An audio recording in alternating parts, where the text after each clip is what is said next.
மல்லி சீரியல்ல என்னெல்லாம் சுவாரஸ்யமான விஷயங்கள் நடக்க போகுதுன்னு பார்க்கலாம் வாங்க. விஜய் பாத்தீங்கன்னா ஆபீஸ்க்கு போறதுக்காக கிளம்பி வந்துட்டு இருக்காரு. அந்த மாதிரி டைமிங்ல நம்ம அன்னபுண்ணியம்மா பாத்தீங்கன்னா திடீர்னு வராங்க. வந்ததுமே மாப்பிள ஆபீஸ்க்கு கிளம்பிட்டீங்களா, குட் மார்னிங், உங்ககிட்ட ஒரு முக்கியமான விஷயத்த பத்தி பேசணும் மாப்பிள அப்படின்னு சொல்லிட்டு நம்ம அன்னபுண்ணியம்மா ரொம்ப ஸ்மைலாவே, அதாவது சிரிச்ச முகத்தோடயே வந்து விஜய் கிட்ட கேட்டுட்டு இருக்காங்க. ஆனா விஜய் பாத்தீங்கன்னா வெறித்தனமா பேசிட்டு இருக்காரு.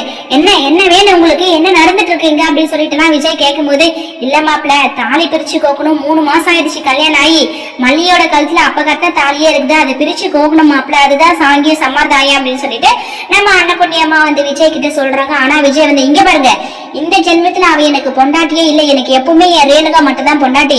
நீங்க வந்து தாலி குறிச்சி கோக்கணும் அப்படின்னு சொல்லிட்டு நீங்க ஆசைப்பட்டீங்கன்னா நான் இருக்க மாட்டேன், நீங்க தாலி பிரிச்சு கோத்துக்கோங்க. நான் இருக்கணும்னு சொல்லிட்டு என்ன கம்பல் பண்ணாதீங்க, என்கிட்ட பிரச்சனை பண்ணாதீங்க. அப்படி பிரச்சனை பண்ணீங்கன்னா இங்க நடக்கிறதே வேற, எனக்கு அதுக்கு சம்மந்தமே இல்லை, அவ என் பொண்டாட்டியே இல்லை, இந்த வீட்டுல ஒரு பர்னிச்சர் மாதிரி தான் அவ இருக்கிறா, அதனால நீங்க வந்து எங்கிட்ட பிரச்சனை பண்ணிட்டு இருக்காதீங்க தேவையில்லாம, நான் ஆபீஸ் போகணும் அப்படின்னு சொல்லிட்டு விஜய் சொன்னாரு.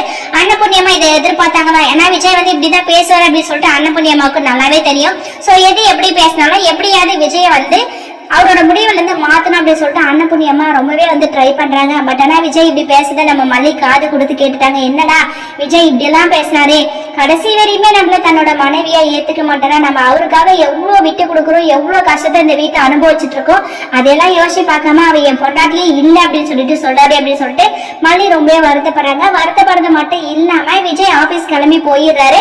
அந்த இடத்துல இந்த ராஜேஸ்வரி ரஞ்சிதா 2 பேரும் நின்று சிரிச்சுக்கிட்டு இருக்காங்க. என்னம்மா மல்லியோட அம்மா பெரியம்மா, இந்த வீட்டுல நினைச்சதை நான் சாதிக்குவேன் அப்படின்னு சொல்லிட்டு சொன்னீங்க, என் தம்பியோட முடிவு என்னன்னு சொல்லிட்டு பாத்தீங்களா, நான் இருக்கிற வரையும் என் தம்பி என்னோட பேச்சை மட்டும் தான் கேட்குவான், நீங்க தாலி பிரிச்சு கோக்கணும், வீட்டுக்கு கூட்டிட்டு போகணும், மறு வீட்டுக்கு கூட்டிட்டு போகணும் அப்படி இப்படின்லாம் சொல்லிட்டு நினைச்சீங்கன்னா ஒரு காலமும் அது நடக்காது அப்படின்னு சொல்லிட்டு ராஜேஸ்வரி சொல்றாங்க. ஆனா அன்னபுண்ணியம்மா திரும்பவும் பாத்தீங்கன்னா அவங்களோட முயற்சியை வந்து கைவிடல. ஏன்னா எப்படியும் இந்த ஃபங்க்ஷனை நான் நடத்திதான் போறேன் அப்படின்னு சொல்லிட்டு சவால் விட்டுருக்காங்க. அது மட்டும் இல்லாம ராஜேஸ்வரி கிட்ட சவால் விட்டுருக்காங்க, கண்டிப்பா தாலி பிரிச்சு கோக்குற ஃபங்க்ஷன் நடக்கதான் போகுது, விஜயும் ஒத்துக்கிட்டு அந்த ஃபங்க்ஷன்ல கலந்துக்கு தான் போறாரு. அதுதாங்க பெரிய ட்விஸ்டா இருக்குது, எப்படி நடக்கும், எப்படி விஜய் கலந்துக்குவாரு அப்படின்னு சொல்லிட்டு. சோ அது மட்டும் இல்லாம இப்ப நம்ம அன்னபுண்ணியம்மா பாத்தீங்கன்னா, என்ன கனடா மேடம், ஓ விஜய் மாப்பிள்ள வந்து இப்படி சொல்லிட்டு போயிட்டா ஃபங்க்ஷன் நடக்காதுன்னு சொல்லிட்டு நீங்க நினைச்சீங்களா, அது ஒரு காலமும் நடக்காது, நான் உங்ககிட்ட சவால் விட்டுருக்கல, கண்டிப்பா இந்த ஃபங்க்ஷனை நடத்ததான் போறேன் அப்படின்னு சொல்லிட்டு இந்த அன்னபுண்ணியம்மா சொல்லிட்டு போயிடுறாங்க. நம்ம மல்லி பாத்தீங்கன்னா அப்பாவியா நின்றுட்டு இருக்காங்க.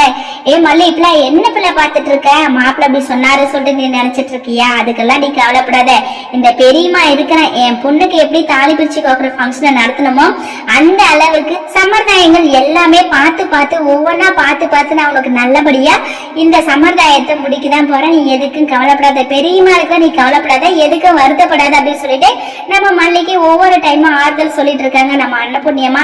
சோ அன்னபுண்ணியம்மா விடாமுயற்சியா இந்த ஃபங்க்ஷனை நடத்தியே ஆகும் அப்படின்னு சொல்லிட்டு இருக்கிறாங்க.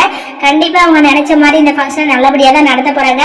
அந்த மாதிரி டைமிங்ல கண்டிப்பா நம்ம வித்யாமா என்ட்ரி கொடுக்க போறாங்க. விஜயால வாயை திறந்து கூட பேச முடிய போறதுங்க, ஏன்னா வித்யாமாவோட முடிவு என்னவோ அதுதான் நம்ம விஜயோட முடிவு நல்லாவே தெரியும்.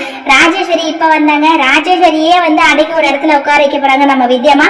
கூடிய சீக்கிரத்துல நம்ம வித்யாமா என்ட்ரி கொடுக்கணும்னு நீங்க நினைச்சீங்கன்னா அந்த வீடியோ கூட லைக் போட்டு மறக்காம நம்ம சேனலை சப்ஸ்கிரைப் பண்ணுங்க. தேங்க்யூ.